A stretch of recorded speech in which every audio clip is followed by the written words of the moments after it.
만물유래는 역사문화 유래 콘텐츠 채널입니다. 좋아요 및 구독은 더욱 알찬 영상 제작에 큰 힘이 됩니다. 전설야담 윤회의 굴레 개로 환생한 어머니. 머리 흰 할머니가 이 세상을 떠나 염라대왕 앞에 섰습니다. 염라대왕이 어디서 뭘 하다 왔냐고 묻자 할머니가 대답했습니다. 저는 신라 경주 땅에서 농사를 지으며 살다 왔사옵니다. 그 말을 듣고 염라대왕은 할머니에게 그곳에서 일어난 재미있는 세상 이야기를 말해보라고 했습니다. 할머니는 이렇게 말했습니다. 저는 일찍 남편을 여인 후 홀로 어린 아들과 딸을 키우느라 정신없이 일만 했고 자식을 결혼시킨 후에도 집에만 있어서 별달리 할 얘기가 없사옵니다. 할머니의 대답에 실망한 염라대왕이 정말 집에만 있었냐고 묻자 할머니는 그렇다고 말했습니다. 저는 집만 지켰기에 방귀신이나 다름없사옵니다. 방귀신이라는 말에 염라대왕은 크게 화를 내며 할머니를 개로 만들어 다시 세상에 돌려보내 아들 집을 지키게 하라고 명했습니다. 나절들은 할머니를 끌고 가서 염라대왕이 시키는 대로 처리했습니다. 그 직후 이승에 사는 할머니의 아들 박씨가 키우는 개가 새끼를 단 한 마리만 낳았습니다. 희한한 일이네. 개가 새끼를 한 마리만 낳다니 참으로 별일일세. 박씨는 갓 태어난 강아지를 보면서 고개를 갸웃했지만 이내 귀여운 모습에 반해서 좋아했습니다. 박씨 아내도 강아지가 예쁘다면서 정성껏 키웠습니다. 강아지가 무럭무럭 자라 엄마 개만한 몸집이 됐고 엄마 개는 그때쯤 죽었습니다. 박씨 부부는 일하러 나갈 때는 개에게 집을 맡겼는데 대낮에 도둑이 들면 사납게 짖어 내쫓았지만 얼굴을 아는 동네 사람이 오면 반갑게 꼬리를 흔들며 친절하게 반겼습니다.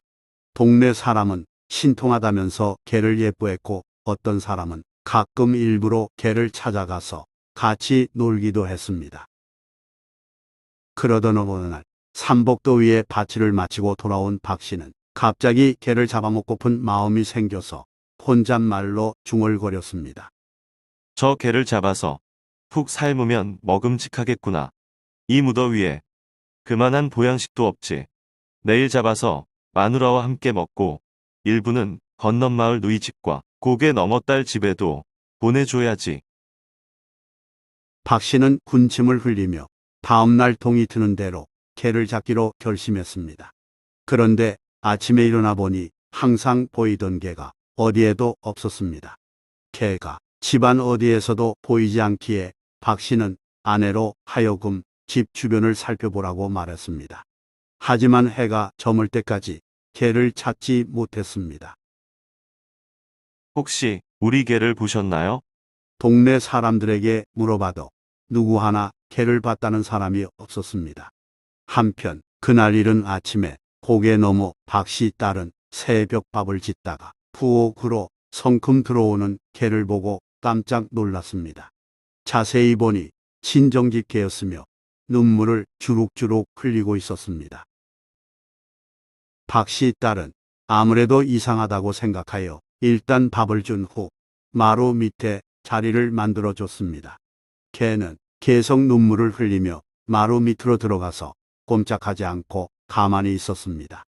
한편 며칠 후 한 스님이 박씨 집에 동냥하러 왔다가 문 앞에 서서 말없이 박씨 아내의 얼굴을 물끄러미 바라봤습니다.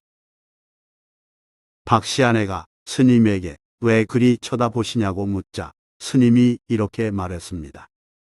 어허, 큰 잘못을 저지르려 하시는군요. 이 댁에 남달리 영리한 개 한 마리가 있었는데 며칠 전에 자취를 감췄지요.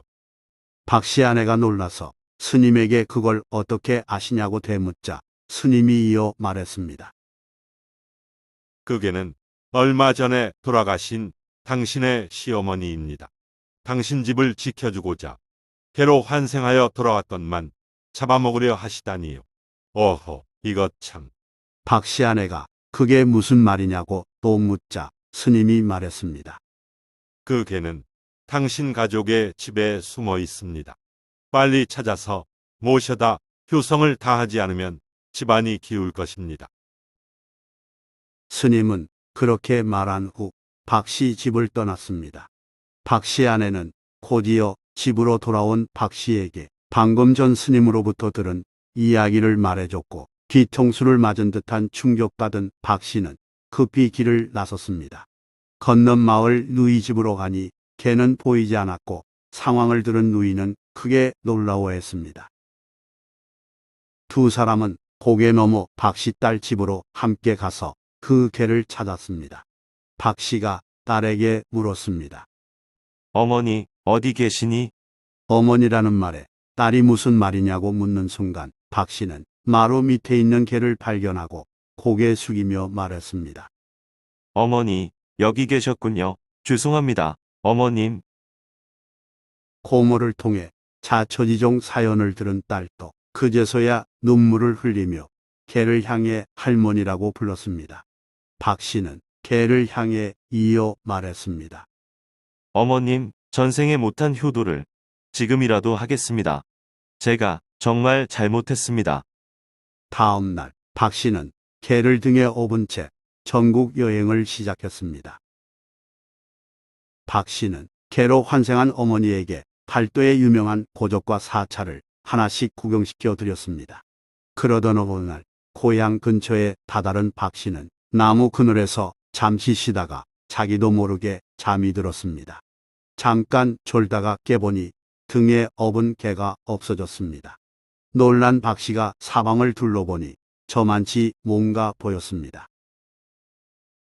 그리로 가까이 가보니 개가 앞발로 흙을 긁어 작은 웅덩이를 만든 후 그 안에서 자는 듯 죽어 있었습니다. 박씨는 슬피 울며 그곳에 묘를 쓰고 장사 지냈습니다. 그 후 박씨 일가는 가세가 번창하여 부자가 됐습니다. 경북 월성군 내남면 이조리 마을에 그 개의 무덤이 있었다고 전합니다.